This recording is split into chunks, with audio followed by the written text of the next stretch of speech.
Sir ఏంటి AB Venkateswararao గారు కొత్త లైన్ తీసుకున్నట్టున్నారు? కొంచెం జగన్ పొగుడుతున్నారు, కొంచెం టీడీపీని తిడుతున్నారు. జగన్ పొగడటం టీడీపీని తిట్టడం కాదు కానండి, ఆయన ఉమ్, వాస్తవం మాట్లాడుతున్నాడు. ఉమ్, వాస్తవం మాట్లాడుతున్నాడండి. విషయం ఏంటంటే, ఉండవల్లి నవలూరు గ్రామంలో సర్వే నెంబర్ 774లో 30 ఎకరాల చెరువు భూమి ఉందండి. ఉమ్, 30 ఎకరాల చెరువు భూమి 1913 సంవత్సరమే. అది రైతులకి బ్రిటిష్ గవర్నమెంట్ రైతుల్ని తలాఖాతి చేసుకోండి అని చెప్పారు. ఓకే. చెప్పిన తర్వాత అప్పటి నుంచి ఇప్పటి వరకు వాళ్ళ రైతులు హ్యాండ్ ఓవర్లోనే ఉంది. 1977లో పట్టాలు కూడా ఇచ్చారు. దాన్ని కంటిన్యూషన్ ట్యాక్సులు కట్టుకుంటున్నారు, అన్నీ చేసుకుంటున్నారు. 2025లో అండి, 2025లో గుంటూరు జిల్లా కలెక్టరు ఈ 30 ఎకరాలని సిఆర్డిఏ భూములకి ఇచ్చాడు. ఉమ్, ఉమ్, సిఆర్డిఏ సంస్థకి హ్యాండ్ ఓవర్ చేసుకోమని ఇచ్చాడు. అసలు ఉమ్, కలెక్టర్కి ఏం అర్హత ఉందండి హ్యాండ్ ఓవర్ చేసుకోమని ఇవ్వడానికి? వాటిని ఉమ్, 22Aలో పెట్టి వాటిని సిఆర్డిఏ సంస్థకి హ్యాండ్ ఓవర్ చేసుకోమని ఇచ్చారండి. ఆ ఓకే. 30 ఎకరాలు ఆ 30 ఎకరాలు ఒక్కోడు 2500 గజాలు 3500 గజాలు అప్పట్లో ఎకరాలు కావచ్చు, కానీ ఇప్పుడు అన్ని ఇళ్ల స్థలాలు అంతా ఒక గ్రామం లాగా, పెద్ద గ్రామం లాగా ఏర్పడింది. దాన్ని అవునండి. ఇప్పుడు ఇవాళ ఎట్లా వాళ్ళు హ్యాండ్ ఓవర్ చేసుకుంటారండి? ఉమ్, ఆర్ఎస్ఆర్లో కూడా రైతుల పేర్లు ఎక్కినాయి. ఆర్ఎస్ఆర్లో కూడా రైతుల పేర్లు ఎక్కినాయి. రైతుల పేర్లు ఎక్కిన తర్వాత ఇవాళ గుంటూరు జిల్లా కలెక్టరు వాటిని సిఆర్టీఏ సంస్థకు అప్పచెప్పి 22Aలో ఉన్నాయి కాబట్టి మీరు వీటిని హ్యాండ్ ఓవర్ చేసుకోండి అని చాలా క్లియర్గా చెప్పారు. చేస్తే ఎట్లా హ్యాండ్ ఓవర్ చేసుకుంటుంది? ఎవరిళ్ళు పడగొడతారు, ఎవరిళ్ళు ఇచ్చేస్తారు? ఎన్ని సంవత్సరాల నుంచి అంటే 1913 అంటే మినిమం ఇప్పటికి ఎన్నేళ్ళు? 120 ఏళ్ళు అండి. అవును. 115 ఏళ్ళు దాటింది. 115 ఏళ్ళు దాటిన చరిత్ర కలిగినటువంటి పరిస్థితి ఉంటే ఇవాళ 22Aలో పెట్టి ఇది చెరువు పూర్వంబాక అని చెప్పి నువ్వు 22Aలో పెట్టడానికి అసలు ప్రభుత్వానికి బుద్ధి జ్ఞానం ఏడాలేదు. బుద్ధి జ్ఞానం ఎక్కడా లేకుండా ఉన్నటువంటి ఇళ్లను కూల్చేయటం, ఆ స్థలాలను ఆక్రమించుకోవాలనే ఆలోచనతో ప్రభుత్వం ఈ పని చేస్తుంది. దాని మీద ఏబి వెంకటేశ్వరరావు గారు వాస్తవాన్ని తెలియజేశాడు. అది తెలుగుదేశాన్ని తిట్టడో జగన్మోహన్ రెడ్డిని పొగట్టో కాదు. ఆయన చెప్పే నేపథ్యంలో ఏం చేశాడంటే, తెలుగుదేశం ఈ 2 సంవత్సరాల 2 నెలల పాలన కన్నా జగన్మోహన్ రెడ్డి పాలన చాలా బెటర్గా ఉంది అనే మాట వాడాడు నిన్న గుంటూరులో మీటింగ్లో, రౌండ్ టేబుల్ మీటింగ్లో. తప్పేముంది, వాస్తవమే చెప్పాడు. ఇల్లు కొట్టి 22లో ఏలో పెట్టమని ఎక్కడ ఏ ప్రభుత్వం చెప్పలా. నిన్నగాక మనం చూసాం. ఏదైనా అటువంటి సంస్థలు ఏళ్లలో చేసి ఉంటే మేము క్షమాపణ చెబుతున్నామని పొంగులేటి శ్రీనివాస్ రెడ్డి గారు తెలంగాణ ప్రభుత్వ పరంగా నేను క్షమాపణ చెబుతున్నాను, అటువంటి ఏదైనా ఉంటే నేను తీసేస్తానని.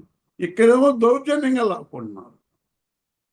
ఇంతగానో దీని మీద నేను కూడా పురుషోత్తం రెడ్డి గారిని వీళ్ళందరితోటి త్వరలో ఒక రౌండ్ టేబుల్ సమావేశం పెట్టాలనుకుంటున్నాను. ఓకే. ఒక ఆర్గనైజేషన్ లాగా మేధావులందరిని పిలిచి ఏబి వెంకటేశ్వరరావు గారిని కూడా పిలుస్తాను మళ్ళా. ఎందుకంటే ఇది మనం ఎంత ప్రయత్నం చేసినా ప్రభుత్వం తీసుకోకుండా ఆగే పరిస్థితిలో లేదు. తీసుకోకుండా ఆగే పరిస్థితిలో లేదంటే అది కోట్ల రూపాయల్లో ఉంది. నవలూరు అంటే మనకు తెలియదు కాదు, మన హైవే పక్కన క్యాపిటల్ రీజన్ కాదు, హైవే పక్కనే ఉంది. క్యాపిటల్ రీజన్ లో ఆ పరిధిలోనే ఉంది. అసలు అంత దుర్మార్గమైన కార్యక్రమాలు చేయడానికి ఇవాళ చంద్రబాబు నాయుడు, లోకేష్ నాయుడు, పవన్ కళ్యాణ్ గారికి ఇదే పని, వేరే ఉద్దేశం లేదు. ఎవరు భూములు అయితే వాళ్ళు ఎక్కడ కావాలనుకుంటే అక్కడ 22A అని మార్కు పెట్టి, అసలు 22A అంటే ఏందో కూడా తెలియని పరిస్థితి ఇవ్వాలి. కలెక్టర్లకు కానీ, ఎంఆర్ఓలకు కానీ, విఆర్ఓలకు కానీ, రెవెన్యూ ఇన్స్పెక్టర్లకు కానీ. 22A అంటే ఫస్ట్ అసైన్డ్ భూములు అండి. దాంట్లో 5 రకాల డివైడ్ చేశారు 22A భూములు. 1 అసైన్డ్ భూములు, 2 రెవెన్యూ ల్యాండ్స్, రెవెన్యూ పూర్వభోగ మీలాంటి ల్యాండ్స్. వాళ్ళు రౌండ్ టేబుల్ కాన్ఫరెన్స్ పెడితే ప్రజలకు తెలియపడుతుందేమో కానీ గవర్నమెంట్ ఏమైనా వెనకాలకి ఆ నిర్ణయం తీసుకునే అవకాశం ఏమైనా కనిపిస్తా ఉందా మీకు? అంటే దాన్ని ఉద్యమం లాగా తయారు చేయాలండి. ఎప్పుడు ఒక అంటే ఉద్యమం అది లాగా. ఆల్రెడీ ఒక నిర్ణయం తీసుకున్నారు వాళ్ళు ప్రభుత్వం, ఆ ఇంప్లిమెంటేషన్ లో ఉంటే మీరు ఇంకా పెట్టాలి, ఆలోచించాలి అని అంటా ఉన్నారు కదా. అంటే ఆలోచిస్తాం కాదు. ఇప్పుడు దీని మీద కోర్టుకి వెళ్ళారండి. కోర్టుకి వెళ్తే ఇది టెంపరీగా ఆగిపోయింది. ఉమ్, ఆగిపోయింది. దీని మీద మనం ఒక ఉద్యమం చేస్తేనే ఇట్లాంటివన్నీ ఆగేది. ఉద్యమం చేయకుండా ఈ ప్రభుత్వం ఎటువంటి పరిస్థితుల్లో వెనక్కి తగ్గదు. ఉమ్, వెనక్కి తగ్గకపోగా ఎవరన్నా రైతుల ఉద్యమం హౌస్లో ఉండే వాళ్ళ కుటుంబ సభ్యులందరూ ఉద్యమం చేస్తే వాళ్ళని బెదిరించే పరిస్థితి ఉంది. అనగాక మనం చూసాం, టీఎస్సీ అభ్యర్థులను బెదిరించి గందరగోళం చేశారు నిజాలు చెప్పిన వాళ్ళని. అట్నే ప్రతి వాళ్ళని బెదిరించే పరిస్థితి చేస్తుంది ఈ గవర్నమెంట్కి. రైతులు తోలుకొచ్చి రైతు కంట కన్నీరు పెడితే ఖచ్చితంగా ఏ గవర్నమెంట్ మనుగడ సాగించలేదు. ఖచ్చితంగా తెలుగుదేశం ప్రభుత్వం కానీ ఇప్పుడు ఉన్నటువంటి కూటమి ప్రభుత్వం కానీ రైతు కన్నీళ్లు మామూలుగా 24 గంటలు 360 రోజులు ఆ ప్రాంత సిఆర్డీఏ ప్రాంత రైతులందరూ ఏడిపే తరుగు. ఉమ్. ఆడవాళ్ళను కూడా నెట్టేశారు, ఉండవల్లి రైతుల్ని. అట్నే పెనుమాక రైతుల్ని ఆడవాళ్ళను కూడా నెట్టి గందరగోళం చేసి వాళ్ళ పొలాలు లాక్కున్నారు. వాళ్ళ పొలాలు లాక్కోవటం అంటే సీడ్ యాక్సెస్ రోడ్డుకి ఒక 100 మీటర్లు కావాలా, లేకపోతే 200 మీటర్లు కావాలా, అంతవరకు తీసుకోవటం కాదు. సీడ్ యాక్సెస్ రోడ్డుకి సంబంధం లేని భూములు కూడా, అవతల భూములు దాదాపు ఒక 4-5 ఎకరాల అవతల ఉన్న భూములను కూడా వీళ్ళు ఆక్రమించుకోవటం, ఎక్వైరింగ్ చేసుకోవటం పరిస్థితులు తీసుకొచ్చారు. ఇటువంటి దుర్మార్గమైన కార్యక్రమాలు ఈ ప్రభుత్వం చేస్తుంటే పార్టీ పరంగా కూడా మేము పోరాడుతూనే ఉన్నాం. ఇంకా ఎక్కువగా ఇంకొక అడుగు ముందుకేసి దీన్ని ఉద్యమం రూపంలో తీసుకురావడానికి మేము ప్రయత్నం చేస్తాం. సరే, ఇంకొక అంశంలోకి వెళ్తే కనుక ఏంటి ఛాలెంజ్, డిఎస్సి ఛాలెంజ్ వాళ్ళు వస్తారంటారా మీరు ఇచ్చిన ఛాలెంజ్ కి? డిఎస్సి ఛాలెంజ్ కి వస్తారా అనేది, డిఎస్సి ఛాలెంజ్ అసలు మర్చిపోతారు రేపటి నుంచి. ఏ ఎందుకంటే ఏపీపీఎస్సి ఎగ్జామ్ విషయంలో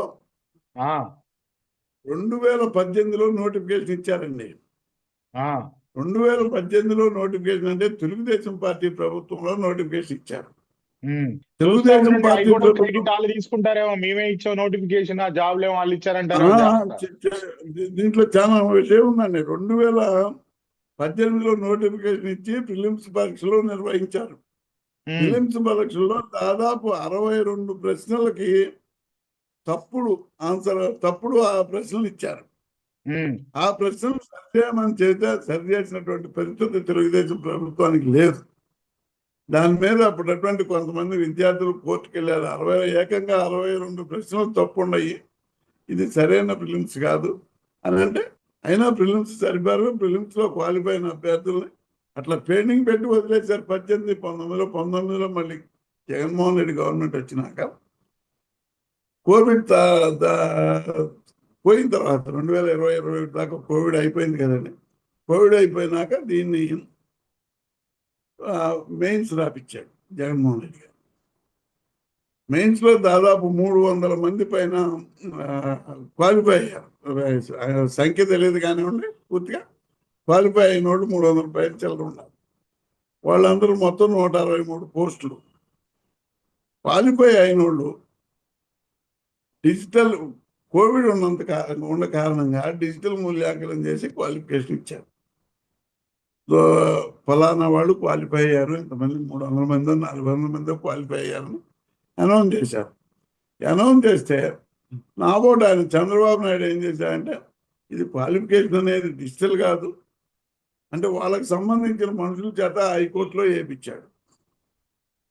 హైకోర్టులో వేయిస్తే జడ్జి గారు స్పష్టంగా చెప్పాడు, డిజిటల్ మూల్యాంకనం అనేది తప్పు కాదు. అడ్వాన్స్డ్ టెక్నాలజీ పెరిగిన తర్వాత డిజిటల్ మూల్యాంకనం అనేది తప్పు కాదు, కానీ నోటిఫికేషన్లో డిజిటల్ మూల్యాంకనం అనేది ఎక్కడ మెన్షన్ చేయలేదు కాబట్టి, ఆ పిటిషనర్ వాదన మెన్షన్ చేయలేదు కాబట్టి డిజిటల్ మూల్యాంకనం కాకుండా మాన్యువల్ మూల్యాంకనం చేపించాలి అని ఆ పిటిషనర్ వేస్తే కోర్టు కూడా దాన్ని యాక్సెప్ట్ చేసింది. డిజిటల్ మూల్యాంకనం అనేది తప్పు కాదు, కాకపోతే నోటిఫికేషన్ ఇవ్వలేదు కాబట్టి.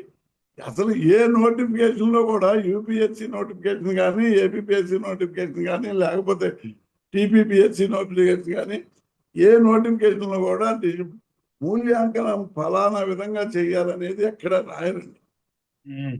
మీరు చూడండి, ఇప్పుడు డిఎస్సీలో రాశారంటే మూల్యాంకనం ఫలానా విధంగా చేయాలి, అట్లా ఏం ఉండదు.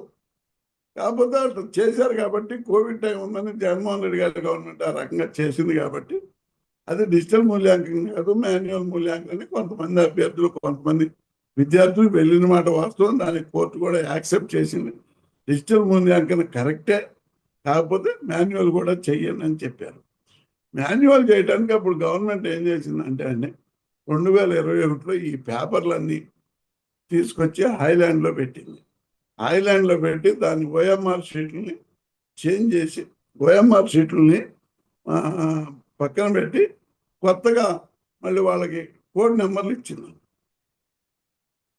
అక్కడ ఐలాండ్లో కోడ్ నెంబర్లు ఇచ్చిన తర్వాత 2 ఆర్గనైజేషన్స్, గవర్నమెంట్ ఆర్గనైజేషన్స్కి, 2 ఆర్గనైజేషన్స్కి మూల్యాంకనం చేయండి, మాన్యువల్ మూల్యాంకనం చేయండి అని చెప్పి ఇచ్చిన తర్వాత 163 మంది సెలెక్ట్ అయ్యారు. సెలెక్ట్ అయిన తర్వాత వాళ్ళకి ఇంటర్వ్యూలు జరిగినాయి. ఇంటర్వ్యూలు కూడా చాలా పారదర్శకంగా మూడు ఫేజుల్లో ఇంటర్వ్యూలు జరిగినాయండి. ఒకటి కమిటీ చేసింది, ఏపీఎస్సి కమిటీ చేసింది. 2 నిష్ణాతులైన ఐఏఎస్ ఆఫీసర్లకు ఒకసారి చేపించింది. తర్వాత 3వది యూనివర్సిటీకి సంబంధించినటువంటి స్కాలర్స్ని పెట్టి మూడు సార్లు ఇంటర్వ్యూ చేపించింది. ఈ మాన్యువల్ దిద్దుల్లో కూడా, మాన్యువల్ మూల్యాంకనంలో కూడా 3 రకాలుగా చేసింది. ఎక్కడ వివాదాస్పదం కాకుండా పారదర్శకంగా చేశాడు. పారదర్శకంగా చేసిన తర్వాతనే ఇంటర్వ్యూ కూడా పారదర్శకంగా అయిన తర్వాతనే 163 మంది సెలెక్ట్ అయ్యారు. వాళ్ళ పోస్టింగ్స్ ఇచ్చారు. దాని మీద ఇవాళ చంద్రబాబు నాయుడు నానా యాగి చేస్తున్నాడు. అందుకని జగన్మోహన్ రెడ్డి గారు డైరెక్ట్గా చెప్పాడు, నేను రెడీ, మీరు మా ఏపీఎస్సి అవకతవకలు ఉన్నాయని మీరు చెప్తున్నారు. ఒక రోజల్లా అసెంబ్లీలో ప్రసంగం ధారాళంగా చెప్పాడు చంద్రబాబు నాయుడు. ఈ ధారాళంగా చెప్పినటువంటి మంత్రి ఎడ్యుకేషన్ మినిస్టర్ కూడా అసెంబ్లీలో మాట్లాడాడు. కౌన్సిల్లో చర్చిద్దామంటే అక్కడ కాదు ఇక్కడే చెప్తాను నేను అని చెప్పి కూడా చెప్పినట్టున్నారుగా. ఇక్కడే చెప్తా అని చెబుతున్నాడు.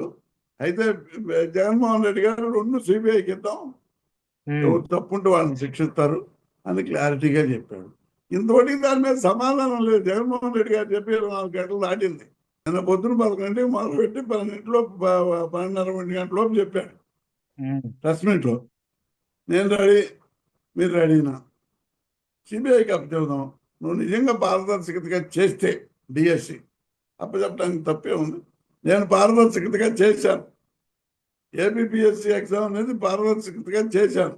ఈ రకంగా 3 ఫేజుల్లో దాన్ని ఈ రకంగా భద్రపరిచి ఈ రకంగా చేశాం. దాని మీద అనవసరంగా పాపం బిఎస్ఆర్ ఆంజనేయులు గారిని బ్లేమ్ చేసి ఆయన జైలుకు పోయేటట్టు చేశారు. వాస్తవంగా బిఎస్ఆర్ ఆంజనేయులు గారికి ఎటువంటి సంబంధం లేదు, ఎటువంటి తప్పు లేదు. అది గౌతమ్ సవాంగా చేసినటువంటి టైంలో జరిగింది. ఆ రకంగా చేస్తే ఎవరినో బ్లేమ్ చేయాలా, బ్లేమ్ చేసినప్పుడు అట్లా ఆ రకంగా చేయాలనే ఆలోచన తెలుగుదేశం పార్టీ ఇలా బ్లేమ్ చేసిన దాని మీద మేము రెడీగానే ఉన్నాం. ఎప్పుడైనా సరే మీకు ఇంత రాజకీయ అనుభవం ఉంది, అసలు టీడీపీ ఎప్పుడైనా ఛాలెంజ్లకి యాక్సెప్ట్ చేసిందా గతంలో? ఆ చరిత్ర లేదు కదండి. టీడీపీకి ఆ చరిత్ర లేదు. ఏ ఛాలెంజ్గా తీసుకొని ఓపెన్ గా మాట్లాడే చరిత్ర టీడీపీకి 43 సంవత్సరాల టీడీపీ చరిత్రలో ఎప్పుడు లేదు. ఓకే, ఎక్కడన్నా చూడండి. ఎన్టీఆర్ గవర్నమెంట్ కానించి నేడు చంద్రబాబు నాయుడు గవర్నమెంట్ దాకా ఎక్కడైనా చూపించండి. నాడు రాజశేఖర రెడ్డి మైకులు ఎరగొట్టల్లా ఇసిరేసల్లా చెప్పాడు, దీనికి నేను సవాల్ చేస్తాను. ఎన్టీఆర్ గారు ముందే, మీకు ఐడియా ఉందో లేదో ఒకసారి బ్యాక్ పోండి.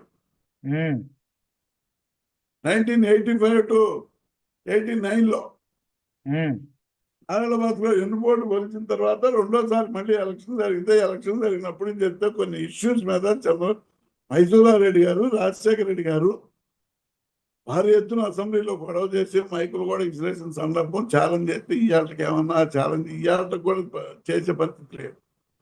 కానీ గొప్ప మనసు ఉన్నటువంటి వ్యక్తి రాజశేఖర రెడ్డి. వాళ్ళ కొడుకు మీద అభియోగాలు చేస్తే కిరణ్ కుమార్ రెడ్డి గారు స్పీకర్గా ఉన్నాడు, రాజశేఖర రెడ్డి గారు ముఖ్యమంత్రిగా ఉన్నాడు, ప్రతిపక్ష నాయకుడిగా చంద్రబాబు ఉన్నాడు. జగన్మోహన్ రెడ్డి గారి మీద అభియోగం చేస్తే ఎమ్మటే అసెంబ్లీలోనే అనౌన్స్ చేసినటువంటి ఘనత కలిగినటువంటి వ్యక్తి రాజశేఖర్ రెడ్డి. అదే నేపథ్యంలో ఇవాళ జగన్మోహన్ రెడ్డి గారు ఏపీపీఎస్సీ విషయంలో ready to enquiry the APPSC exam conducted by the AP YSRCP government at the time of 19 to 24. We are ready to conduct the CBI inquiry. We are facing to conduct the CBI inquiry అని చెప్పాడు. Even though the inquiry was conducted by the CBI department, including the DSC also. Whenever you have, ఇప్పుడు present government మేము పారదర్శకతగా చేసామని చెప్తున్నారు కదా, మీ పారదర్శకత నిజమైతే సిబిఐకి అప్పచెప్పి చేయండి, నేను కాదంటున్నాను అనేది చాలా క్లారిటీగా నేను చెప్పాడు. ఇంకొక అడుగు ముందుకేసి అబ్బా కొడుకు చేసిన సవాలుకు నేను సిద్ధం, మా సవాలుకు మీరు సిద్ధమా, రెండు దేశంపై సిబిఐకి అప్పచెబుదాం. ఖచ్చితంగా డిఎస్సిలో అవకతవకలు జరిగినాయండి, డౌటే లేదు. పేపర్ లీక్ జరిగిన ఇంకా ఇంకా ఇంకా వీళ్ళు డిఎస్సి మొదటి నుంచి మొదటి పాటల మా పార్టీ కూడా పేపర్ లీక్ కూడా అయింది. పేపర్ లీక్ అయ్యి 10,000 మందికి, వాళ్ళకి సంబంధించిన వ్యక్తులకి 10,000 మందికి పేపర్ లీక్ చేసి ఆ 10,000 మందికే 16,000లో 10,000 మంది అచ్చంగా టీడీపీకి సంబంధించిన వాళ్ళు, వాళ్ళ మంత్రులకు సంబంధించిన వాళ్ళు, వాళ్ళ అనుకూలమైనటువంటి వ్యక్తులకి ఉద్యోగాలు ఇప్పించుకున్నటువంటి ఘనత 2025 డిఎస్సి ఎగ్జామ్స్. ఎందుకంటే నవీన్ అటువంటి వ్యక్తి అవుట్ సోర్సింగ్ ఎంప్లాయీకి పరీక్ష పేపర్ని తయారు చేసే విధానాన్ని ఆ అబ్బాయికి అప్పచెప్పడం అంటే ఇంకా అంతకన్నా దుర్మార్గం ఏమైనా ఉంటుందండి? ఒకటి చెప్పండి. ఆ అబ్బాయి కూడా ఆల్రెడీ చాలా సార్లు మీరు నాకు చర్చలో చెప్పారు ఇదంతా కూడా. మళ్ళీ ఆ టాపిక్ లోకి ఎందులో కానీ మనం అసలు మీరు ఇప్పుడు వరకు ఏదైతే ఇన్ఫర్మేటివ్ టాపిక్ చెప్పారో అట్లా ఆ టాపిక్ లో అసలు వీళ్ళు డిబేట్ అయితే రారు నాకు తెలిసిన వరకు అయితే. అసలు 100% రారండి. ఈ డిబేట్ పేపర్ ఎవరు పెట్టారు ఎందుకు అనే టాపిక్ డిస్కషన్ చేయడం అనేది మనం ఎంత చేసినా అది అట్లాగే తెలిసిపోయింది. అయితే సిబిఐ ఎంక్వైరీకి ఇంక రాడు, ఇక ఏపీపీఎస్సీ గురించి కూడా మాట్లాడరు. అవును, ఏపీపీఎస్సీ గురించి కూడా మాట్లాడరు. ఇప్పుడు ఆ ఏపీఎస్సీ గురించి కూడా తీసుకొచ్చిన టాపిక్ కూడా టాపిక్ డైవర్ట్ చేయడానికి అని నాకు అనిపిస్తా ఉంది.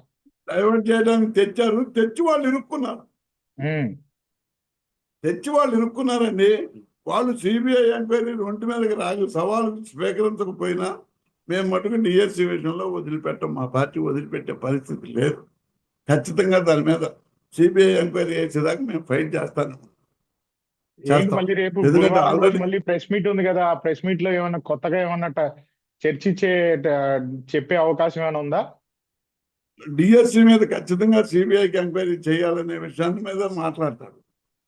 వాళ్ళు ఛాలెంజ్ స్వీకరించలేదు కాబట్టి డిఎస్సి మీద ఛాలెంజ్ చేయాల్సిందే అనేది కేంద్రానికి కూడా రిప్రజెంటేషన్ రెడీ చేస్తున్నారు.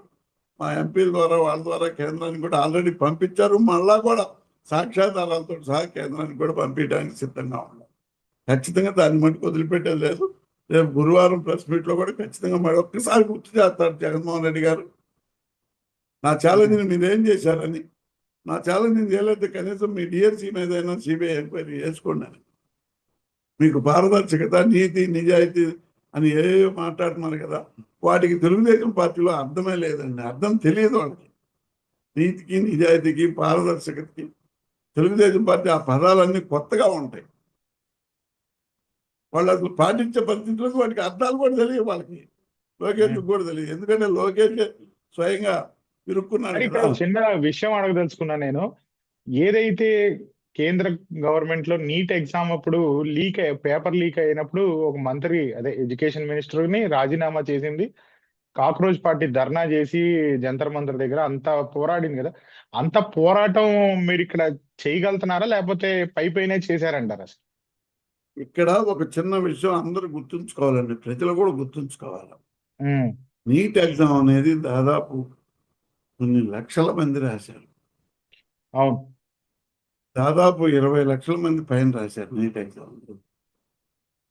ఇక్కడ డిఎస్సి ఎగ్జామ్ అనేది 3 లక్షల మంది విద్యార్థులే ఆంధ్రప్రదేశ్ వరకే పరిమితమైంది రాసినోళ్ళు. రాసిన వాళ్ళలో సెలెక్ట్ అయిన వాళ్ళు, డిఎస్సి సెలెక్ట్ అయిన వాళ్ళు, స్పోర్ట్స్ కోటాలో సెలెక్ట్ అయిన వాళ్ళు వాళ్ళ ఉద్యోగాలు రాకపోతే వాళ్ళు ముందుకు రావాలంటే ప్రభుత్వాన్ని చూసి భయపడుతున్నారు. ఉమ్. ప్రభుత్వం వాళ్ళు ఇళ్ళకి పోయి భయభ్రాంతులకు గురి చేసేటటువంటి పరిస్థితి. నిన్న అప్పటికే పాపం ఆ అబ్బాయి, వైజాగ్ అబ్బాయి, ఒక అబ్బాయి ఆదివాసీల కుర్రోడు, నేను చర్చకు వస్తాను మీరు రాని అన్నారు. నిన్న ఒక పాప జగన్మోహన్ రెడ్డి గారు ఎదురుపోయింది, నేను 14 లక్షలు కట్టాను, నా డబ్బులు ఇవ్వలేదు, ఇప్పుడు మళ్ళీ ఆ డిపార్ట్మెంట్లో, టూరిజం డిపార్ట్మెంట్లో ఇస్తామని చెబుతున్నారు, అది కూడా ఇచ్చే పరిస్థితి లేదని నన్ను ఒక పాప జగన్మోహన్ రెడ్డి గారు ఎదుట వాపోయింది. దుర్గయ్య అనే కుర్రోడు, నేను గోల్డ్ మెడల్ సంపాదించుకున్నాను, ఇంకోటికి నన్ను రమ్మన్నారు, రమ్మని శాప్ ఎండి గారు నీది గోల్డ్ మెడల్ కాదు సిల్వర్ మెడల్ అన్నారు. సరే మెడల్ ఏదైనా ఉద్యోగం ఇవ్వచ్చు కదా అని అంటే వాళ్ళు అసలు పట్టించుకున్న పరిస్థితి లేదు అని క్లియర్గా చెబుతున్నారు. ఇంకా వాళ్ళు ఒక్కసారి స్టెప్ వేసిన తర్వాత దాన్ని వాళ్ళు వెనక్కి తీసుకుంటే ఇంకా కోతిలోకి పోతామనే ఉద్దేశంతో మొండిగా వాదం చేస్తున్నారు తప్పితే ఆ డిఎస్సి మీద సిబిఐ ఎంక్వైరీ చేసేదాకా మేము పోరాడుతూనే ఉంటాం. మా జగన్మోహన్ రెడ్డి గారు పోరాడుతూనే ఉంటారు ఖచ్చితంగా. ఇది రాబోయే తరం నెక్స్ట్ డిఎస్సి ప్రకటించినా కూడా అవకతవకలు జరగకుండా ఉంటాయి. ఇప్పుడు వచ్చిన ఉద్యోగస్తులు మేము వద్దని చెప్పట్లా. ఎందుకంటే వాళ్ళు చదువుకొని, కొంతమంది వాళ్ళు ఒక 4-5 వేల మంది గట్టిగా చదువుకొని చేసుకున్నాడు, 10,000 మంది మటుకు పేపర్ లీక్ ద్వారా ఉద్యోగాలు పొందిన వాళ్ళు, 4-5 వేల మంది మటుకు ఖచ్చితంగా చదువుకున్నటువంటి వాళ్ళు ఆ 16,000లో. ఈ స్పోర్ట్స్ కోటా అనేది పక్కా డూపు. వాళ్ళంతటి వాళ్ళు జీవోలు రాసుకోవటం, వాళ్ళంతటి వాళ్ళు జీవోలు రద్దు చేసుకోవటం, మళ్ళీ తెల్లారే జీవో నెంబర్ 23 ఇచ్చి నెక్స్ట్ ఎగ్జామ్కి కంపల్సరీ రాత పరీక్ష ఉండాలా. ఎక్కడ న్యాయం అండి అది? ఎందుకు ఉండాలి రాత పరీక్ష? నిన్న ఎలా చేసిన పోస్టులకేమో రాత పరీక్షతో సంబంధం లేదు. పివి సింధు లేకపోతే శ్రీచరణి, వాళ్ళకి శ్రీచరణి పివి సింధు తోటి పోల్చుకునే, ఇప్పుడు ఒంగులు దూకుళ్ళు ఆడుకునే వాళ్ళకి, వెళ్ళం కూడా ఆడుకునేవాడికి, అమ్మా నాన్న చెమ్మా చెక్క ఆడుకునే వాళ్ళకి ఉద్యోగాలు ఇచ్చారు. ఇంతకన్నా దారుణం. వాళ్ళు రేపు పిల్లలకి ఏం పాఠాలు చెబుతారు, ఏమి నేర్పుతారు, ఏమి స్పోర్ట్స్ పరంగా ఆంధ్ర రాష్ట్రానికి ముందుకు తీసుకెళ్తారు? వీళ్ళంతా స్పోర్ట్స్ ఫ్యాకల్టీ అవుతారేమో సార్. స్పోర్ట్స్ ఫ్యాకల్టీ వాళ్ళకి ఏంటో, వాళ్ళు బీపీడీ చదవలేదు, ఫిజికల్ ఎడ్యుకేషన్ చదవలేదు, ఫిజికల్ ఎడ్యుకేషన్లో డిప్లొమా చదవలేదు, ఏమీ చదవకుండా చెప్పాను కదా నేను, ఏదో ఒక ఇంటర్ కాలేజీ గేమ్స్లో పార్టిసిపేట్ చేసినట్టు సర్టిఫికెట్లు తీసుకొచ్చారు. దానికి శాప్ ఎండి ఒక ఆయన ఉన్నాడు, మళ్ళీ శాప్ మేనేజింగ్ మొత్తం అతను శ్రీబల్ లోకేష్ సడ్డుగుడి చేతుల్లో ఉంది. వాళ్ళ ద్వారా సర్టిఫికెట్లు ఇచ్చుకున్నారు, తెచ్చు జేఏసీ తరఫున కాక్రోచ్ పార్టీ నేరాబోరానా అమ్మాయిని కలిశారు నిన్న. కలిసి అమ్మాయిని వివరంగా చెప్పారు మొత్తం. చెప్పిన తర్వాత అమ్మాయి కూడా క్వశ్చన్ తయారు చేసి గవర్నమెంట్కి పంపించింది, ఈ రకంగా మీరు ఎందుకు చేయట్లేదు, మా ఇష్టమైన ఏం జరుగుతుందో ఏంటో ఒకసారి చూసి దీన్ని ఫైనల్ గా రేపు గురువారం రోజు ప్రెస్ మీట్ ఎట్లా ఉంటుందో ఏంటో చూసిన తర్వాత మళ్ళీ మనం ఈ టాపిక్ పైన చర్చిద్దాం, ఆశిద్దాం. వైసీపీ గట్టిగా ఈ విషయం పైన పోరాడుతుందని ఆశిద్దాం సార్.